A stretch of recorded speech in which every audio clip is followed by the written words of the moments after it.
Still, we needed to... The invitation. I've always thought of myself as the brave one. When I was a kid and my friends would tell ghost stories in the dark, I was the one who didn't flinch.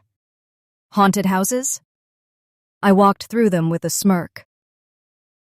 Horror movies?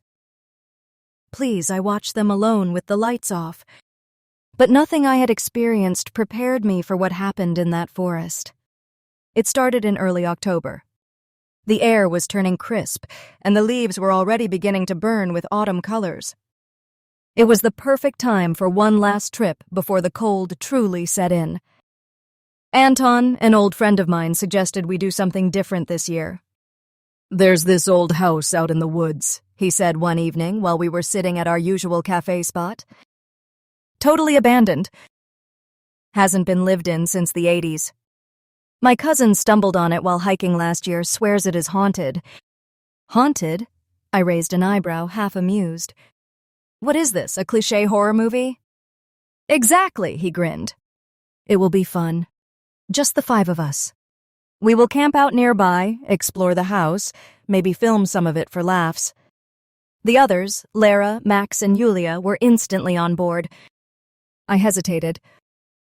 Something about the way he said hasn't been lived in gave me a strange feeling. But I didn't want to be the killjoy. I am in, I finally said.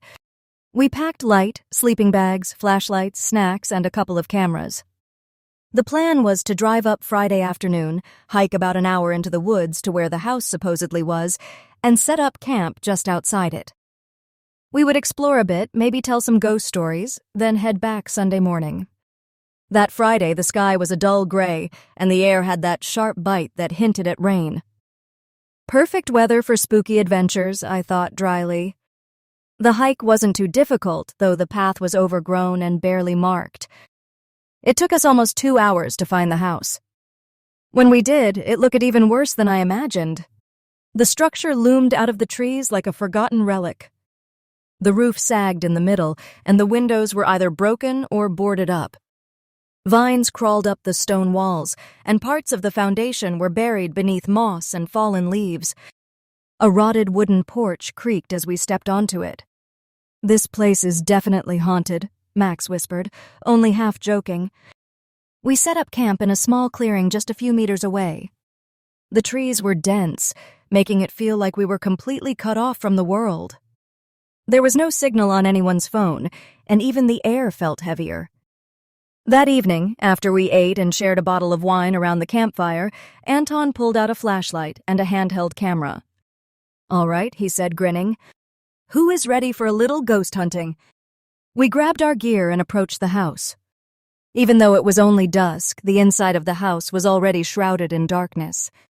The first room we entered must have once been a living room. A broken couch was turned on its side, and scraps of yellowed wallpaper curled away from the walls. Everything smelled of damp wood and decay. As we moved deeper into the house, I felt it, that odd sensation you get when someone is watching you. But every time I turned around, there was nothing. Just shadows. We found a staircase, half-rotted, leading to the second floor. Anton went up first. The rest of us followed one by one. I was last. Halfway up, I paused. I could swear I heard something. A whisper? A breath? It was so faint I couldn't be sure. I looked over my shoulder into the pitch-black hallway below. Empty. I shook it off and continued. Upstairs, there were 3 bedrooms. All of them were empty, save for some broken furniture and old papers strewn across the floor. Yulia picked up a piece of a photograph, the edges burned, the center faded beyond recognition. "Creepy," she muttered. That's when we found the attic door. It was in the hallway ceiling, a wooden panel with a rusted pull string. Anton yanked it down and the ladder creaked open. "No way," I said immediately. "That looks like it will collapse under our weight." But Anton was already climbing. The rest of us waited below as he disappeared into the attic.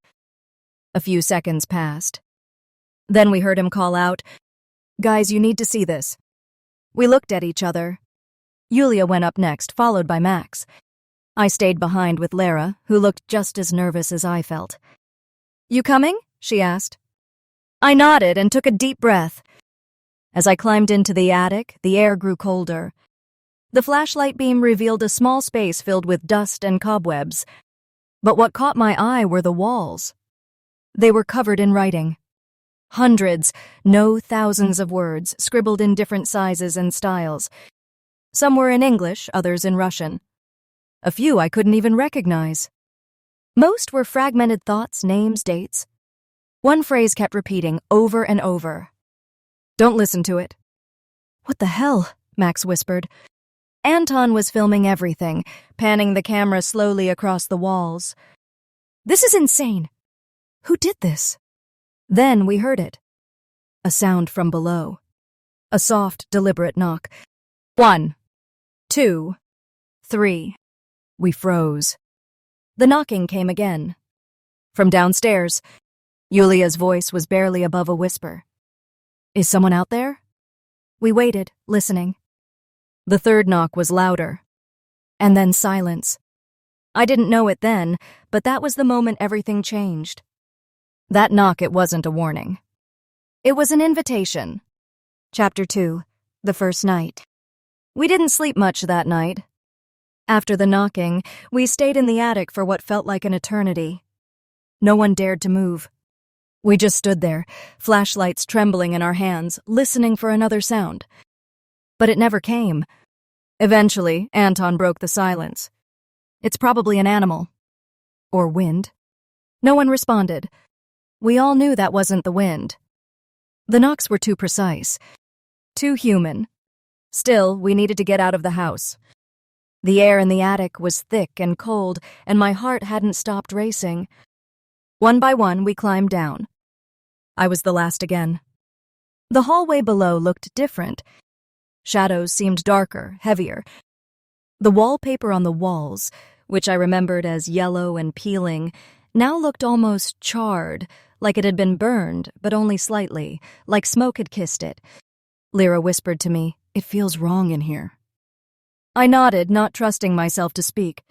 Back at the campfire, no one made jokes anymore. The wine bottle lay forgotten in the grass. Max tried to light another fire, but the wood was damp. It sputtered weakly, casting flickering orange light over our pale faces. Anton sat with the camera in his lap, his eyes fixed on the dark outline of the house. "We should leave tomorrow," Yulia said suddenly. First thing in the morning. No one disagreed. That night, I laid in my sleeping bag, staring up at the trees. The wind rustled the branches overhead, and every sound made my skin crawl. I was just starting to doze off when I heard it again. Knocking. But this time it wasn't from the house. It was from the woods. 1, 2, 3. Closer. I sat up, heart hammering in my chest. Lyra, in the sleeping bag next to mine, was already awake. Her eyes were wide, her hand over her mouth. Then a voice. A woman's voice. Calling. Soft. Distant. Like it was drifting through fog. "Please help me." Max jolted upright. "Did you hear that?" We all did. The voice came again. This time a little clearer. "Please, it's cold." Anton grabbed the flashlight and stood. "Someone's out there." "No," I said quickly, grabbing his arm. "Don't." But he was already moving toward the sound. The flashlight beam danced across the trees, casting long shadows that seemed to twist and move. The voice came again, now from the opposite direction. "Over here." Anton turned. Another voice, deeper, almost masculine, came from behind us. "Don't leave me here." It was impossible. The voices were coming from everywhere. They overlapped, echoed, and bent in ways no normal sound should. Lyra clutched my hand tightly. I could feel her shaking. Anton stopped. The light in his hand flickered once. Then again. And then it died. Total darkness swallowed us. Anton ? Yulia called out. No answer. We scrambled to turn on our phones, but there was no signal, no light. My screen wouldn't even power on. Then something moved at the edge of the clearing. I didn't see it, I felt it. A presence. Something watching us. right at the edge of where the firelight used to reach. I closed my eyes, held my breath, and prayed. I don't even know to what. Just that it wouldn't come closer. When I opened my eyes again, Anton was standing there. His flashlight was working again, though the beam was weak and flickering. "Did you find anyone?" Max asked. Anton shook his head slowly. His face was pale, his expression blank. "No one is there," he said. His voice sounded strange. Flat. He sat back down near the dead fire without another word. The rest of us didn't sleep. By morning, the woods looked normal again. Peaceful, even. Birds chirped overhead, and the early sunlight cut through the mist in golden shafts. It was almost enough to make me believe the night had been some kind of shared hallucination. Almost. Anton still hadn't spoken much. He just stared at the trees, occasionally glancing at the house. Yulia packed her things quickly. "We are leaving. Now." No one argued. But when we tried to follow the trail back, it wasn't there. The path we came on, clearly marked the day before, was gone. The undergrowth had reclaimed it entirely. No footprints. No broken branches. Just endless trees. Panic began to set in. "We must have taken a wrong turn," Max said. "Let's backtrack a bit." But there was no bit. We wandered for hours. Every direction looked the same. Lyra started crying. That's when we saw the house again. We had looped back. But we hadn't turned. We had walked straight. Anton just stared at it. "It wants us here," he said quietly. "What?" I turned to him, heart pounding. He blinked, then shook his head like waking from a dream. I don't know why I said that." We had no choice. We set up camp again, exhausted, confused, and afraid to say what we were all thinking. We were trapped. That night, none of us spoke. We sat in silence, too afraid to go into the house, too afraid to stay outside. Even the wind was still. And then, as if on cue, we heard the knocking again. But this time it came from inside our tent. Chapter 3. Tent Trouble and Midnight Snacks. There are certain sounds that no one wants to hear in the middle of the night. Knocking from inside of your tent is very high on that list. I didn't scream, though I probably should have. My brain simply froze. I looked over at Lara, who was already sitting bolt upright, clutching her sleeping bag like it was a security blanket. "Did you?" she whispered. I nodded, eyes wide.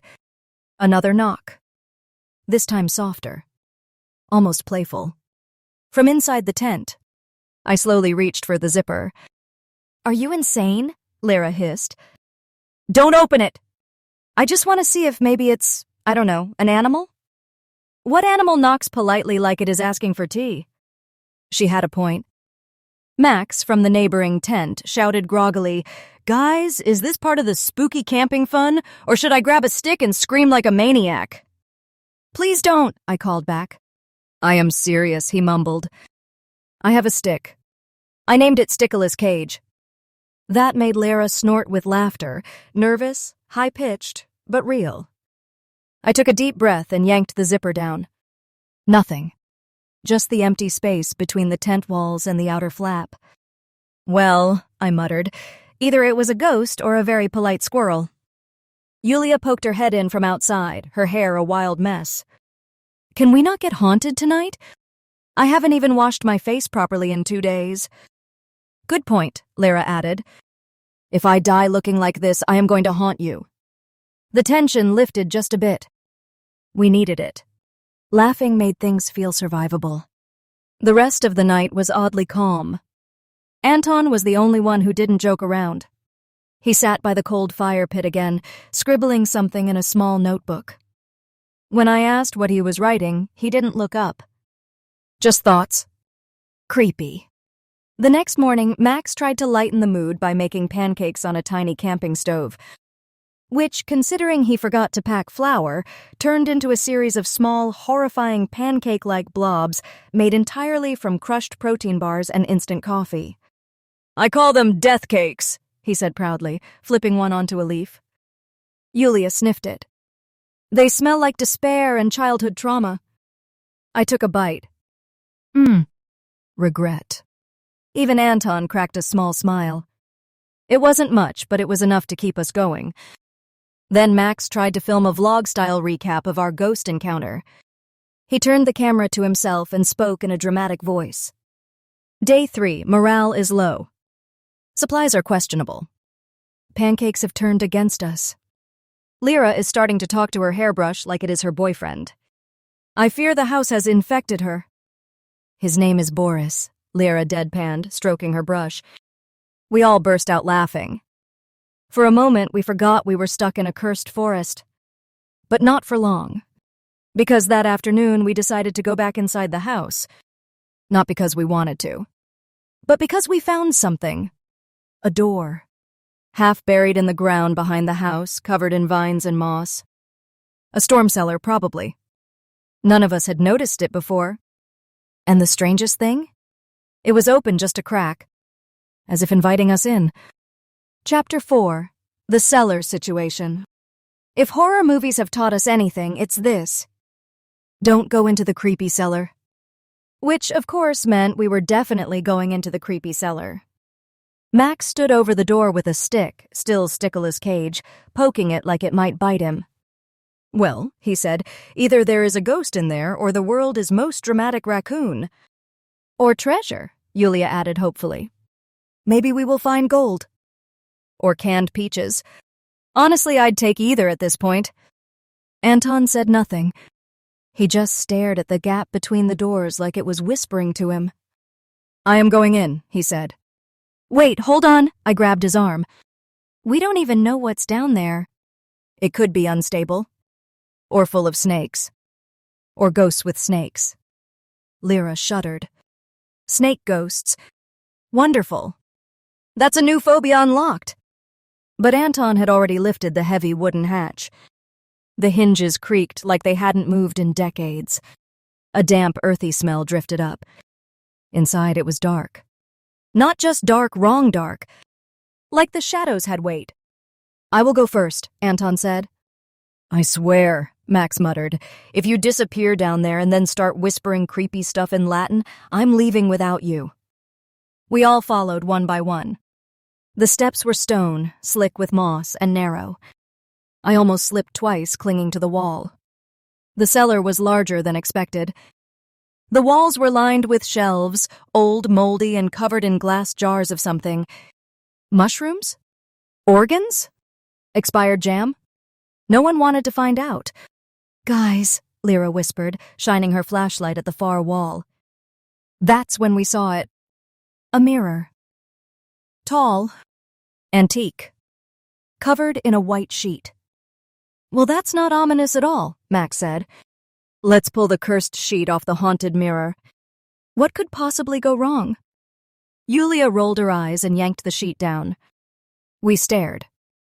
The mirror reflected us, but not quite right. My reflection blinked a split second too late. Lyra's moved her lips, though she wasn't speaking. Anton's wasn't looking at the mirror at all, it was staring at me. Oh no, Max said flatly. I've seen this episode. This is where one of us gets possessed and the rest of us die in creative but deeply symbolic ways. I waved my hand. My reflection copied me. Sort of. The motion was just slightly delayed, like watching myself on a bad Zoom call with demonic lag. Then something changed. The mirror fogged up from the inside. Letters began forming on the glass. Max leaned in, squinting. Does that say feed us? Yulia stepped back. Okay. And that's my cue to nope the hell out of here. Suddenly, the light from Anton's flashlight flickered, then died. Total darkness again. And then music. Old. Warped. Like a gramophone playing in another room. The sound shouldn't have carried in that damp cellar, but it did. Clear and eerie. We bolted. Lyra tripped going up the stairs and yelled, "Save Boris!" clutching her hairbrush as she fell. Max heroically scooped her up like a sitcom firefighter. No brush left behind. We burst into the daylight, gasping. I've had enough mirrors for one lifetime, I muttered. And enough cellars, Max added. I'm sticking to attics from now on. They only contain whispering walls and mild possession. Yulia sat down and hugged her knees. What if we're not supposed to leave? What if it's testing us? Anton said nothing, just looked back in the cellar door and whispered, "It's awake now." We all stared at him. Then Max said, "Okay, cool. Well, I'm going to go cry behind a tree." We laughed a little too loud, a little too hysterically, because deep down we knew. The mirror had shown us something. And whatever it wasn't done yet. Chapter 5, Reflection. After the mirror, something changed. It wasn't just that we were scared we had been scared before. This was different. The fear wasn't sharp anymore. It was slow. Heavy. Like water soaking into fabric. Like something settling under our skin. Anton barely spoke the rest of the day. He sat on a log near the ashes of our long-dead fire, still clutching that little notebook. I noticed his hands shaking barely perceptibly as he wrote. When I asked what he was doing, he didn't answer. Lyra stayed close to me, which was unusual.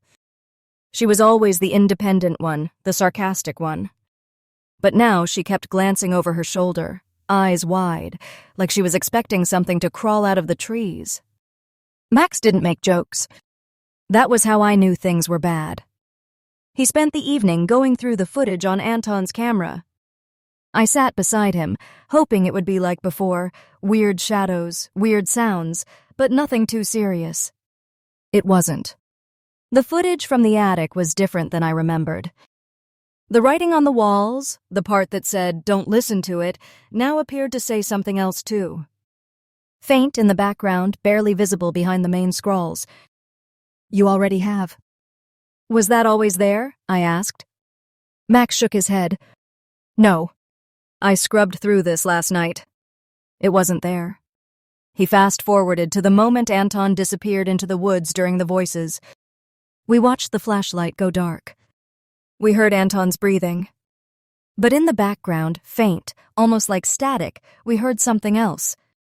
A whisper. Not words, just a noise. A presence. Breathing with him. I grabbed Max's arm. Pause. He did. On the screen, Anton stood in the trees, looking directly into the camera. His face was still, pale, and his reflection barely visible in the lens glare was smiling. That night, we tried to stay awake together. We lit a fire.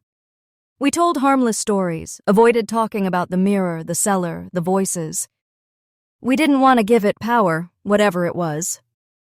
But sometime after midnight, I dozed off. And I dreamed. I was in the cellar again. Alone. The jars on the shelves pulsed like they were breathing. The mirror stood uncovered.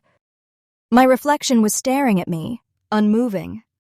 And then, without my control, I stepped forward. The reflection didn't mimic me. It opened its mouth, slowly, too wide, and spoke in my voice. "I am not you." I jolted awake, heart pounding. The fire was nearly out. Everyone else was asleep, huddled close together.